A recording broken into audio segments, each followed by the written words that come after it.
Fala galera, aqui quem fala é o professor Bruno Sampaio e vamos lá para mais uma questão de física.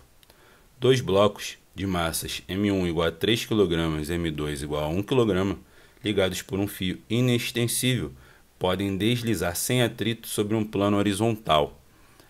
Esses blocos são puxados por uma força horizontal F de módulo F igual a 6 newtons, conforme mostra a figura a seguir.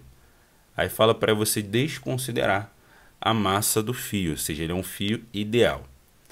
A tensão no fio que liga os dois blocos e a gente tem que marcar aí uma alternativa. Então vamos lá. A gente quer descobrir a força de tensão ou tração, no fio que liga esses dois blocos. Então a gente tem que começar estudando as forças que atuam neles na direção que a aceleração terá. Como eles estão sobre uma superfície horizontal e estão sendo puxados para a direita por uma força externa, a aceleração que esse corpo vai adquirir também será horizontal e vai apontar para a direita. Então tem que avaliar as forças nessa direção.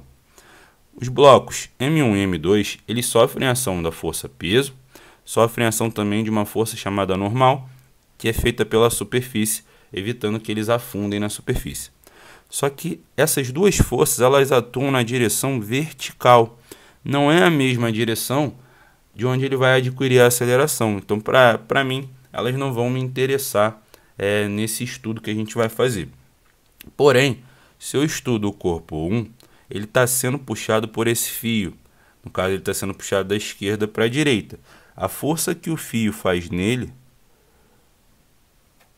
aqui, a gente chama de força de tração.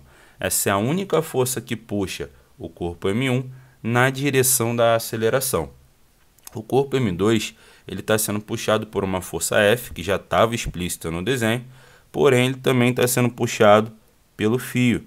Só que o fio aqui puxa ele para trás, mas puxa com a tração com a mesma intensidade. Porque se a gente está desconsiderando a massa do fio, é porque a gente considera ele ideal. E quando um fio é ideal, a tração em toda a sua extensão tem a mesma intensidade, tem o mesmo valor, porém aqui em sentidos opostos. Então esse era o primeiro passo. Para a gente descobrir a força de tração, que é uma força interna no sistema, que é uma força de ligação, a gente precisa ter alguns valores, algumas informações. Uma delas é a aceleração desse movimento, que a questão não deu. Então, o primeiro passo da gente é buscar essa informação. Como que a gente vai fazer isso? Se a gente não tem alguma força interna, e precisa da aceleração, a gente vai ter que começar estudando um sistema. No caso, o sistema é um conjunto de corpos. No meu conjunto compõe o 1 e o 2. Então, o meu sistema é M1 mais M2. Eu vou estudar os dois como se fossem uma coisa só. Então, no meu caso, a minha visão seria assim. Eu tenho um único corpo, que é o corpo 1, 2. Se eu estudo esse único corpo, na direção da aceleração, ele sofrerá apenas uma força, que é a própria força F, que vai puxar todo mundo. Então, sendo assim, se ele está sofrendo a ação de uma única força na direção da aceleração, essa força é a própria força resultante. Então, a força resultante é igual ao F quando eu estou falando do sistema como um todo. E de acordo com a segunda lei de Newton, a força resultante de um sistema é o produto da massa vezes a aceleração. E o meu sistema é composto pelo 1 e pelo 2. Então, a massa é a massa dos dois somados, vezes a aceleração, e isso é igual à intensidade da força F.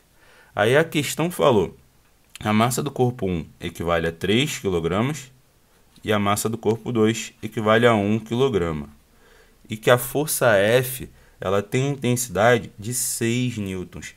Então, é essa conta aí que a gente tem que resolver para descobrir a aceleração do movimento. 3 mais 1 dá 4.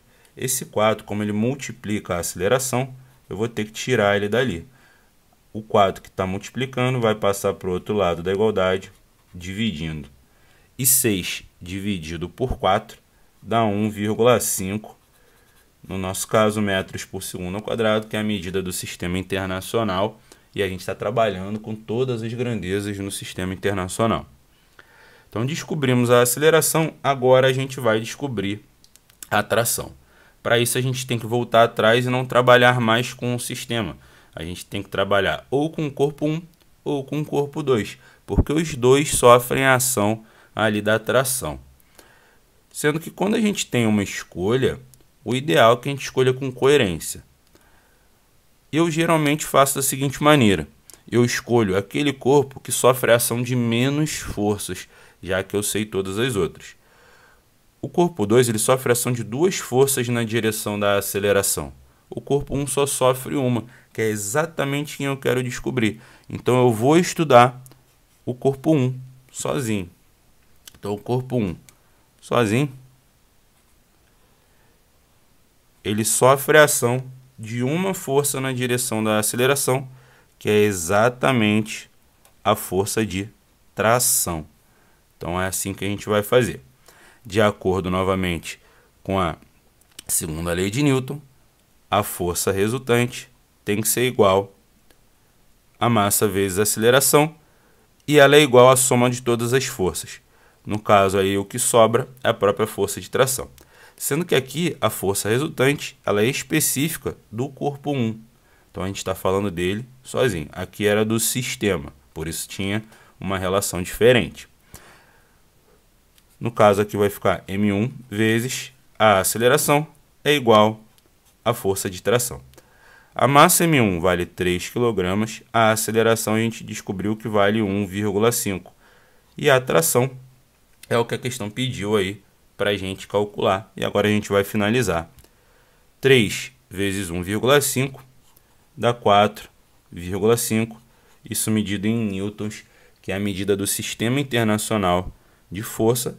E a gente está trabalhando com tudo na SI. Então esse é o nosso gabarito. Se você observar aí as alternativas, a alternativa que apresenta esse valor, ela está na letra D.